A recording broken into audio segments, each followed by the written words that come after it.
ডেঙ্গুর হাত হাত থেকে বাঁচতে আমাদের বাড়ির চারিপাশটা অবশ্যই পরিষ্কার পরিচ্ছন্ন রাখতে হবে। বাড়ির আশেপাশে পরিত্যক্ত কোনো কিছু যেন না থাকে সেটা খেয়াল রাখতে হবে এবং অনেক সময় পুরনো টায়ার, ডাবের খোসা, বিভিন্ন বোতল এগুলো পড়ে থাকে। এর মধ্যে যে পানি থাকে সেখানে কিন্তু এডিস মশা বংশবৃদ্ধি করে। এডিস মশার কামড়ে আমাদের এই ডেঙ্গু হয় এবং আমাদের জুলাই মাস থেকে সাধারণত অক্টোবর মাস পর্যন্ত এটা বেশি দেখা যায়। তবে এখন দেখা যাচ্ছে জুন মাস থেকে শুরু হয়ে যাচ্ছে, আগেভাগে এটা শুরু হয়ে যাচ্ছে। আগে একটা ধারণা ছিল যে এই মশাটা কেবল অন্ধকারে কামড়ায় না, সকালের দিকে অথবা সন্ধ্যার দিকে এটা কামড়ায় বেশি। কিন্তু এটাও পরে দেখা যাচ্ছে এটা সবসময় কামড়াতে পারে।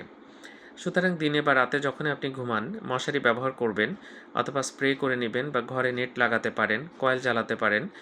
কিন্তু এই মশার কামড়ের হাত থেকে বেঁচে থাকতে হবে। প্রতি বছর ডেঙ্গু মহামারী আকারে হচ্ছে, দুর্ভাগ্যজনকভাবে কেউ কেউ মৃত্যুবরণ করছেন। কিন্তু এটা অনেকটাই প্রতিরোধ করা যায়। এবং আমি যারা এসবের দায়িত্বে আছে তাদের প্রতি অনুরোধ করব যে মশক নিধনের যে কার্যক্রমগুলো সেগুলো যেন জোরদার হয় এবং বাড়ির আশেপাশে যেন সবাই পরিষ্কার রাখতে বাধ্য হয়, সেরকম ব্যবস্থা যেন করা হয়। ধন্যবাদ সবাইকে।